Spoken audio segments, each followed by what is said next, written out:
There was a time when supper wasn't about what you wanted, but about what you had. The kitchens were small, the wallets were thin, and somehow a mother could turn almost nothing into a meal that held a family together. These are the dishes from those years, the ones that filled bellies on tight budgets and then quietly disappeared.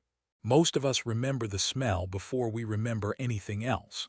A skillet warming on the stove, a little fat melting in the bottom of it, and the soft hiss of something beginning to cook. In the 1950s, money was still careful money. The war was over, but the habits of going without had sunk all the way down into people's hands. And you could see it in the way a woman scraped the last of the flour from the bag, or saved a jar of bacon grease on the back of the stove like it was something precious. Because it was. Let's go back to those kitchens for a little while. There was a dish the men called by a name too rough to say in front of children, but mothers just called it creamed chipped beef. You bought the dried beef in a little jar, thin slices of it cured and salted so they'd keep without an icebox, and they cost almost nothing because there was almost nothing to them. A woman would tear those salty slices into a pan, stir flour into a little melted fat until it turned the color of cream, and pour in milk until it thickened into a gravy. Then she'd ladle it over toast made from yesterday's bread. The men ate it on cold mornings before a factory shift, and children ate it for supper when payday was still 3 days off. It tasted of salt and warmth and getting by, and a whole generation of fathers swore they'd never eat it again once they had a choice, and most of them never did. When even the chipped beef was a stretch, there was hamburger gravy. A half-pound of the cheapest ground beef, browned and broken up small with the edge of a wooden spoon, then turned into that same milk and flour gravy and spooned over toast or torn biscuits. The trick was in the breaking up. You crumbled the meat as fine as you could so a little would seem like a lot. So every bite carried the taste of beef, even when there was hardly any beef at all. Mothers learned that the eye could be fooled in a way the stomach couldn't, and that a plate that looked full sent everyone to bed believing they'd had plenty. In the houses where there wasn't even ground beef, supper came up from the bottom of the pork barrel. A scrap of salt pork, fried until it gave up its fat, became the start of sawmill gravy, flour browned in that grease, milk stirred in slow, black pepper shaken over the top until it speckled like sawdust, which is how it got its name. It went over biscuits split open and steaming, and it cost only the flour and the milk and the little piece of cured pork that had been hanging in the smokehouse since hog-killing time. Men ate it before dawn and called it a working man's breakfast, but plenty of families ate it again at night and just didn't say so. Down at the grocery there was always a can of salmon, the pink kind, cheaper than the red, and from that single can a woman could feed 5. She'd open it and pick through it with her fingers, leaving in the soft little bones that crumbled to nothing, because they were good for you and there was no sense wasting them. Then she'd mash it with a beaten egg and crushed crackers, or a handful of leftover mashed potato to stretch it further, shape it into flat little patties, and fry them in a hot skillet until the edges went lacy and brown. Salmon patties came to the table on Fridays in Catholic houses, and on any night at all in the houses that just needed to eat. They smelled of the sea, which most of those children had never seen. A woman served them with a wedge of lemon if she had one, and a spoon of whatever the garden had given up, and the empty can went into the bin only after it had been scraped down to the bright tin, because a penny's worth of fish left clinging to the seam was still a penny's worth of fish. Nothing was thrown away, and that was how hash came to be. The last of a corned beef, or a few boiled potatoes going soft in the icebox, or an onion that had begun to sprout. All of it got chopped fine and pressed flat into a screaming hot cast iron pan and left alone until a crust formed on the bottom. The whole art of hash was patience. You had to let it sit and not stir it, let the underside turn dark and crisp before you flipped it.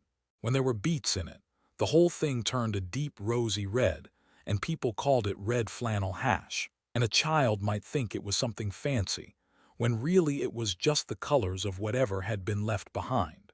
Then there was the little blue can with the key on the side.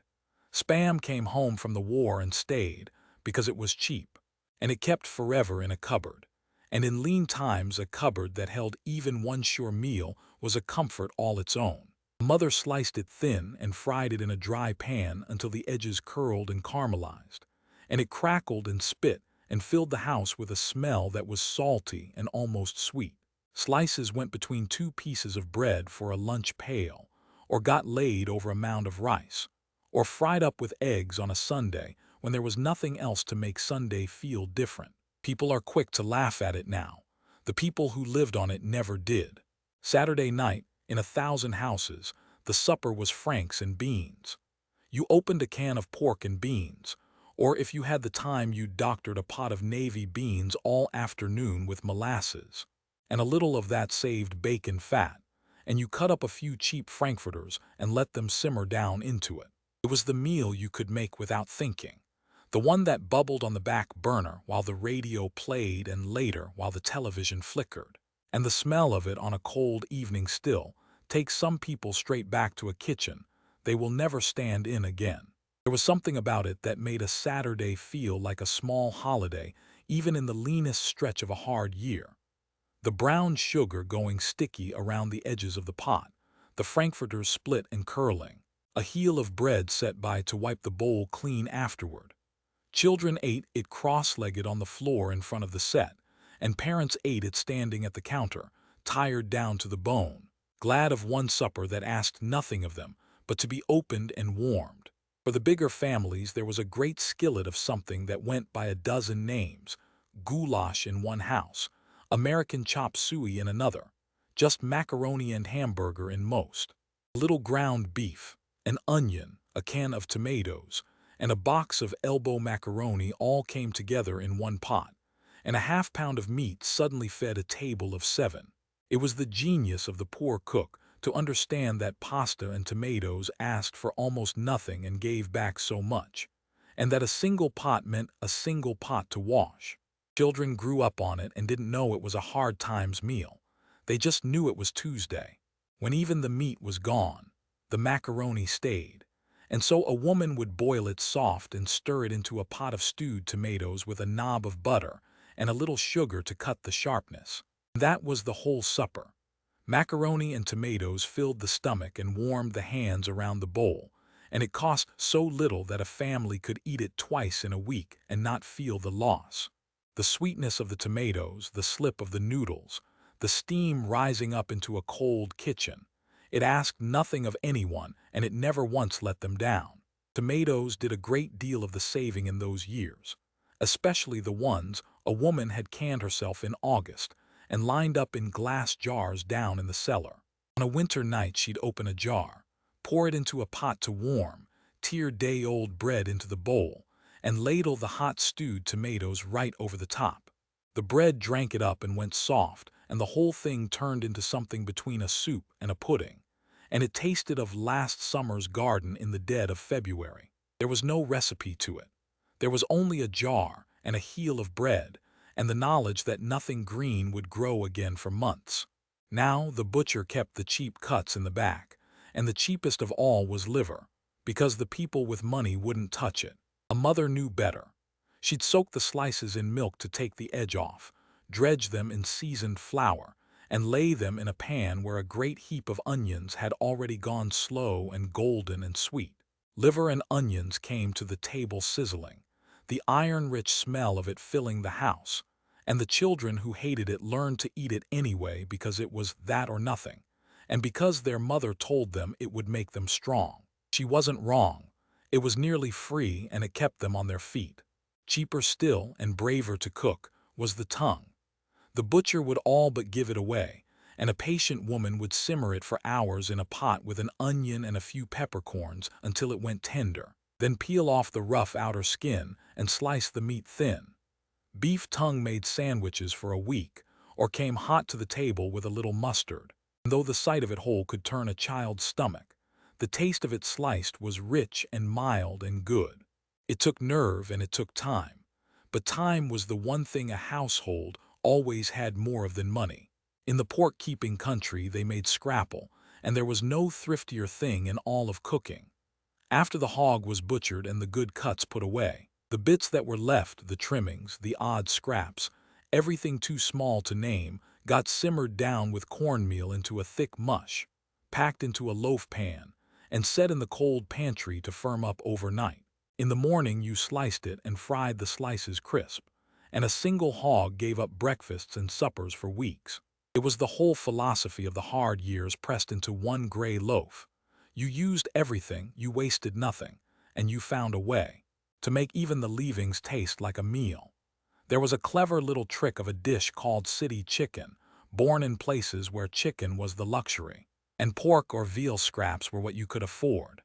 A woman cubed those cheap bits of meat, pushed them onto a wooden skewer, until they made the rough shape of a drumstick, breaded them, and browned and baked them so they came out looking like fried chicken legs.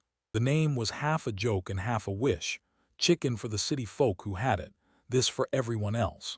Children carried them around the kitchen by the stick, certain they were eating something grand, and in a way they were, because their mother had made plenty out of scarcely anything, and let them feel rich for an evening. Cabbage held up a great many tables too. A head of it cost pennies, and a woman would steam the leaves soft, roll them around a little filling of rice, with just a whisper of ground meat folded through, mostly rice, because rice was cheap and meat was not, and lay the rolls in a pan of tomato to bake low and slow all afternoon. Poor man's cabbage rolls filled the whole house with a warm, sweet sour smell, and the long cooking time meant a mother could put them in and go on with the washing and the mending while supper saw to itself. When they came out, glossy and tender, no one at the table was counting how little meat was inside.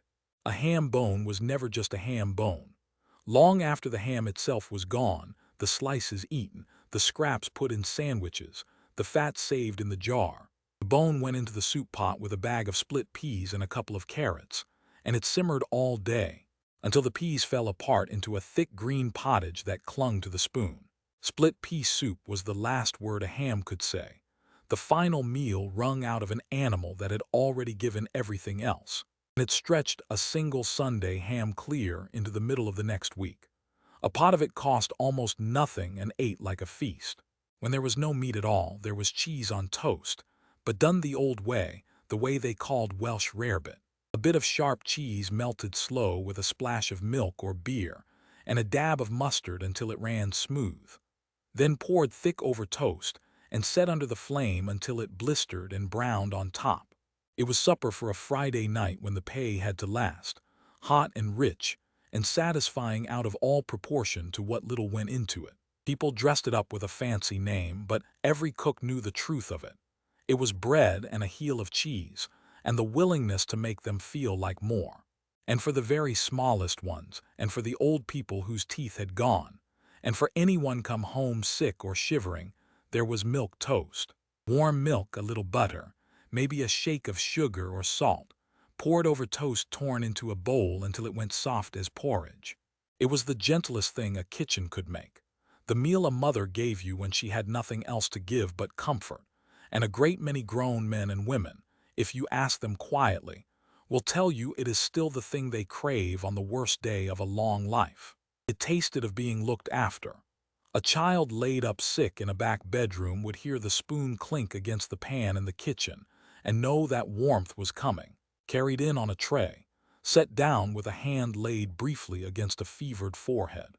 It was hardly food at all, and it was everything at once, and it cost a slice of bread and a cup of milk and a few minutes of a busy woman's day that she gave without ever once making you feel you'd taken them.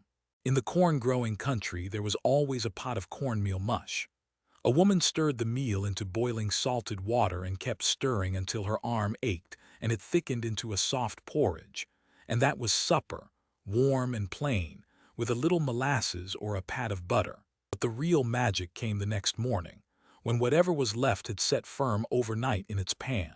She'd slice it cold, fry the slices in a little grease until they crisped golden, and serve them with syrup. A second meal pulled clean out of the first. 2 suppers from one pot of meal and water. There was no cheaper way to fill a child, and no cook prouder of the trick. Across the water, in kitchens just as careful, the supper was sometimes toad in the hole. A few sausages, the cheap ones, mostly bread and seasoning, were laid in a hot pan. A thin batter of flour and egg and milk poured around them, and the whole thing baked until the batter rose up golden and crisp around the meat like a great puffed pillow. The sausages were the small part. The batter, costing only flour and a single egg, was what filled the plates and the children, and a family of 6 could eat well off 3 or 4 bangers hidden in all that risen golden bread. It came to the table tall and proud and smelling of Sunday, even when it was only Wednesday. And the morning after a roast, when there was cold cabbage and cold potato left in their dishes, those leftovers became bubble and squeak, named for the sound they made hissing and popping in the pan. A woman mashed the potato and the greens together, pressed the mixture flat in a little hot fat, and fried it hard on both sides until a brown crust formed and the edges went lacy and crisp.